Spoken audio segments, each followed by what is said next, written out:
Y como siempre, veamos qué nos trae Diario El Telégrafo.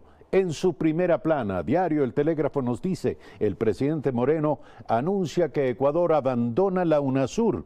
Según el mandatario, el organismo destruyó el sueño de la integración. La sede que costó al país 40 millones de dólares se convertiría en una universidad y se retirará la estatua del exmandatario argentino Néstor Kirchner. Además, en la primera plana, Diario El Telégrafo nos informa respecto de la segunda orden de prisión en contra del ex vicepresidente Jorge Glass por peculado en el caso Zingue. La pena llega a 13 años de cárcel de encontrárselo culpable. Esta orden de prisión se trata de una orden de prisión preventiva con fines de investigación que de alguna manera ya está siendo cumplida, dado que el ex vicepresidente se encuentra en la cárcel de La Tacunga.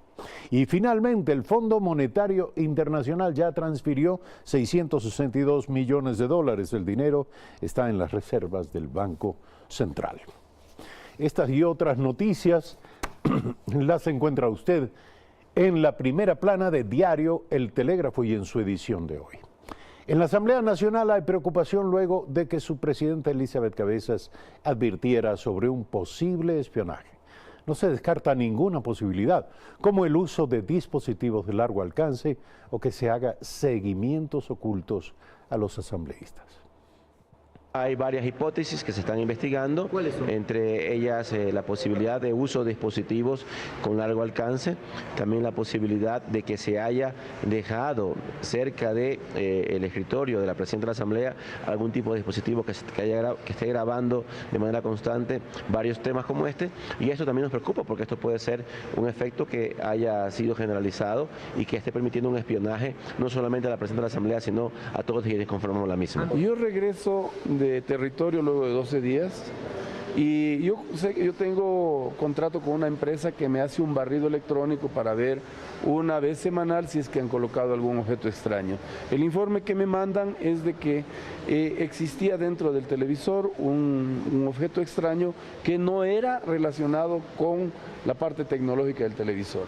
Inmediatamente yo promuevo una denuncia en la Fiscalía. Y precisamente se encuentra con nosotros Eliseo Azuero, asambleísta independiente por Sucumbíos. Buen día, gracias por estar aquí. Lo del espionaje denunciado por usted ya había ocurrido el año anterior. Usted en septiembre ya había entregado a la Fiscalía una denuncia en este sentido, ¿sí o no? Sí, buenos días, Eduardo, ciudadanos. Definitivamente yo no soy partidario del escándalo, lo que quería es que se llegue a los autores, cómplices y encubridores de este delito, porque es un delito que a nosotros nos inhibe de la posibilidad de trabajar de manera clara y al parecer pues hay protervos intereses que buscan que el rol fundamental que nosotros ejercemos, cuál es el de la fiscalización, no se dé de la forma como corresponde. Así que esta ha sido una práctica que al parecer viene de mucha data y que se quiso continuar en este gobierno, o en este tiempo, perdón. Ahora bien, yo el 26 de septiembre del año pasado presenté la denuncia luego de que esta empresa de muy alto nivel descubriera en uno de los televisores de mi despacho un objeto extraño en el cual se entendía me estaban analizando, me estaban observando. No sé con qué intereses, no tengo nada que ocultar, más sin embargo... Era una cámara específicamente. Efectivamente. Una cámara con audio, con sonido. Estaba dentro del televisor. Dentro del televisor. Y esto se confirmó. Efectivamente se trataba de un dispositivo de espionaje. Efectivamente.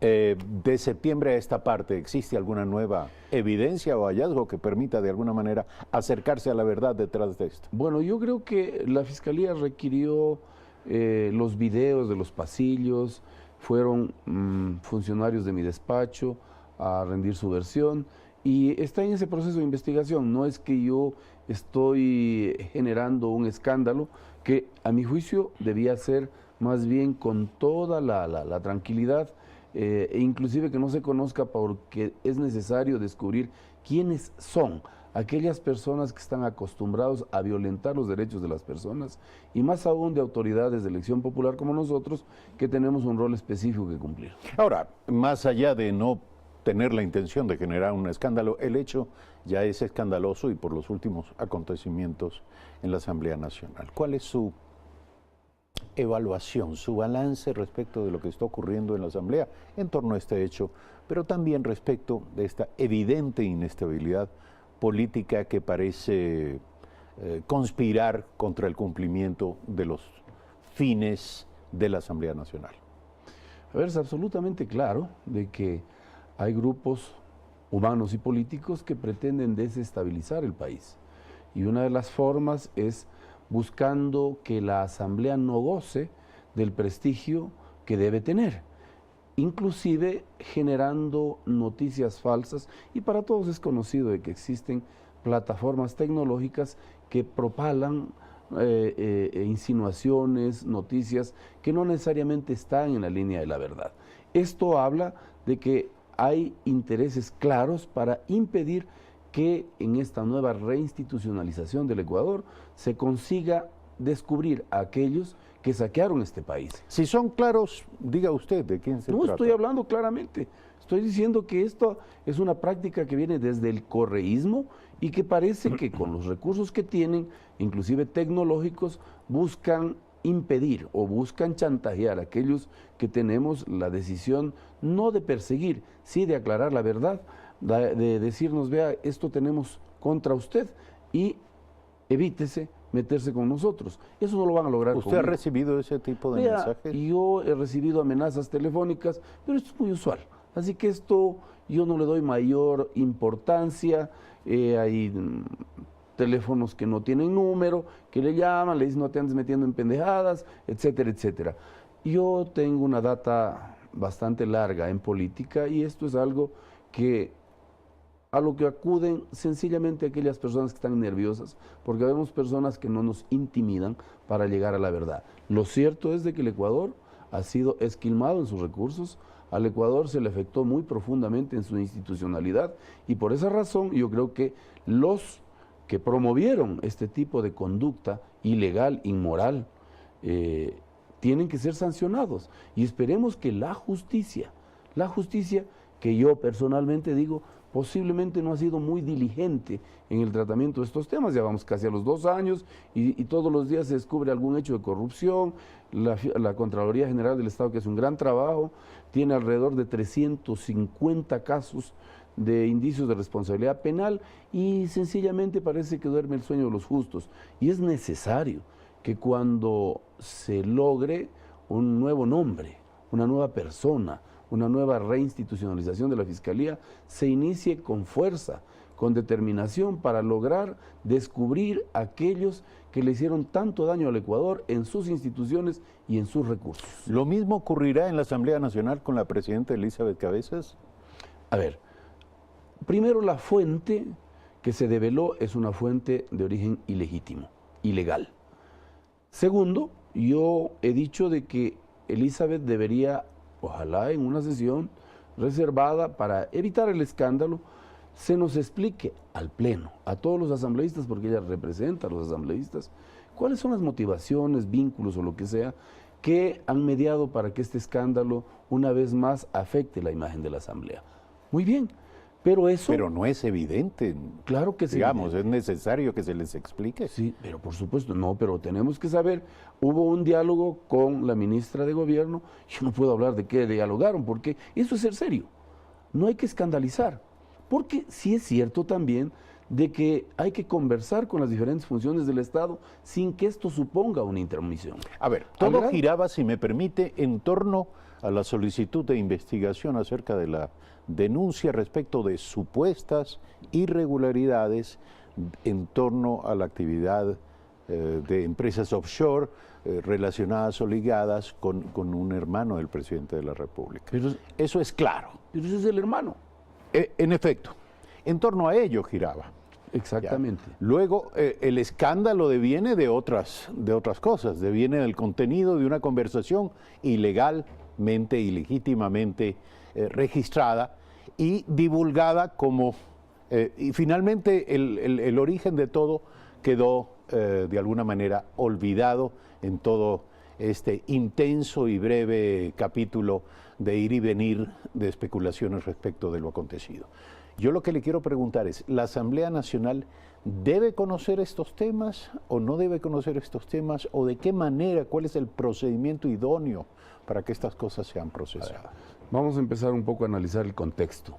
¿De dónde viene la denuncia o de dónde se filtra el audio y el video? Del correísmo.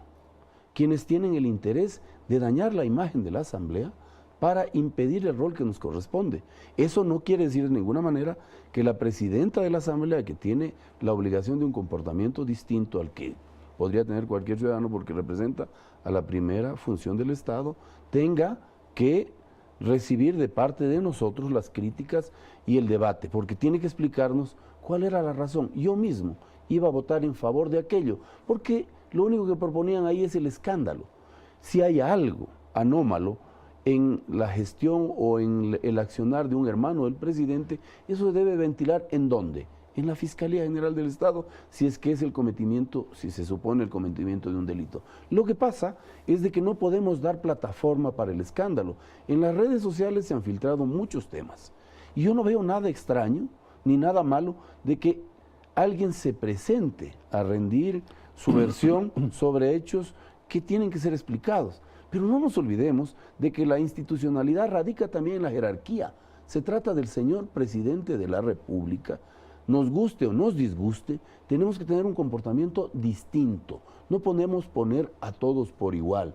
Yo no estoy diciendo que el señor presidente no tenga culpa o tenga culpa. Lo que sí es evidente es de que tenemos que institucionalizar. ¿Qué significa esto?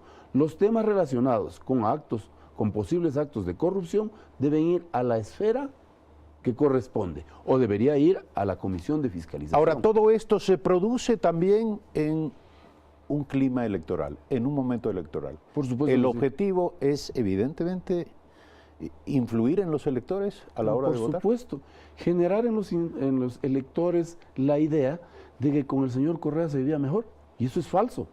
El señor Correa lo que hizo es sobreendeudar al país, utilizar 325.000 millones de dólares que en 40 años no manejaron todos los presidentes de ese tiempo.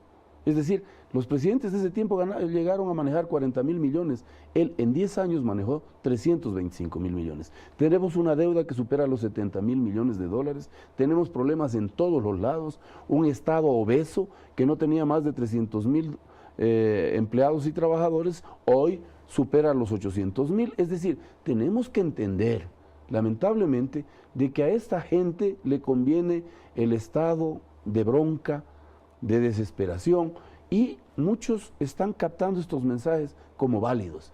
Y ahí es en donde tiene que establecerse una función, la función de la Asamblea, que tiene un origen popular, porque somos elegidos por voto popular, que contengamos o hagamos nuestro rol al margen de afectos o desafectos. Yo iba a votar, pero iba a votar dando mi criterio, explicando de que no necesariamente tenemos que prestarnos para el show mediático de un grupo que le tiene que responder al Ecuador muchas tropelías que necesariamente tienen que ser aclaradas en el contexto que corresponde, que es la justicia. Decía usted que además van surgiendo día a día, van surgiendo nuevos casos o nuevos capítulos en casos ya abiertos. Luego de una pausa tendremos un diálogo con Germán Rodas, miembro de la Comisión Anticorrupción, sobre los indicios de responsabilidad penal que se determina en el caso, en el informe respecto del uso o mal uso de los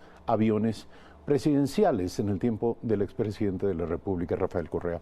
Para concluir y volviendo al tema de los recursos, entiendo que la Asamblea está debatiendo una alternativa que podría de alguna manera modificar o afectar las disposiciones de la ley amazónica en cuanto a los nuevos ingresos para la región amazónica en beneficio de los trabajadores, de las empresas petroleras que también operan en la Amazonía. ¿Cuál es su criterio? En primer lugar, siempre sostuve que las fuentes de financiamiento del Fondo Común, que no afecta a los gobiernos autónomos descentralizados, este Fondo Común es más bien pequeño para proyectos productivos de diferentes organizaciones y manejar un contexto de conservación. Es poco el fondo. y siempre sostuve de que era malo que en la ley se ponga un financiamiento que en el fondo les corresponde a los trabajadores. Porque aquí, en cualquier parte del mundo, los trabajadores participan del 15% de las utilidades. Solo aquí. Solo aquí. Bueno, pero le estoy hablando de que también somos nosotros signatarios de acuerdos internacionales, como la OIT, que es una segunda fuente después de la Constitución, de acopio de la legitimidad de las leyes. No se olvide que el artículo 11, numeral 8 de la Constitución, dice que los derechos adquiridos de las personas son irrenunciables, ¿no es cierto? Esta normativa posterior que genera el señor Rafael Correa al amparo del artículo 325 de la Constitución, sí en efecto dice de que en el ámbito petrolero, minero y eléctrico, la ley debe normar cuánto deberían percibir los trabajadores. Pero no nos olvidemos que la misma Constitución consagra el derecho de los trabajadores que tenían hasta entonces de participar del 15%. Eso, la Constitución lo genera como nulo. Consecuentemente, hoy se está normando nuevamente o se está cambiando la ley.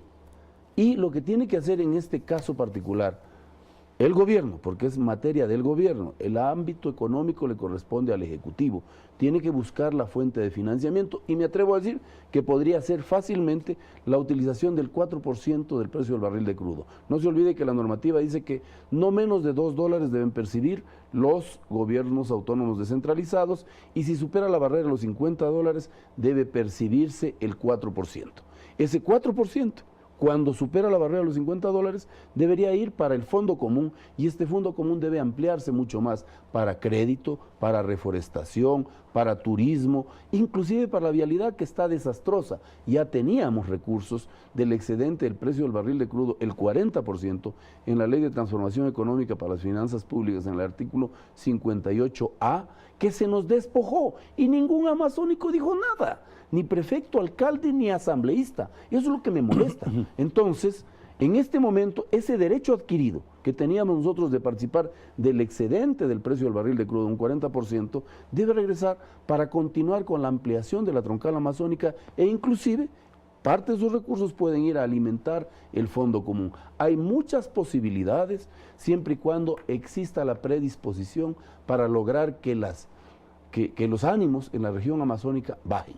No queda claro su criterio. Sin embargo, el tema tiene varios actores determinantes. Seguiremos recogiendo la opinión de ellos en los próximos días en torno a esta temática. Eliseo Azuero, asambleísta independiente por Sucumbíos, esta mañana en Primera Impresión. Gracias por estar aquí. Brevísimo corte. Cuando volvamos, como ya lo dije, nuevamente Germán Rodas, miembro de la Comisión Anticorrupción.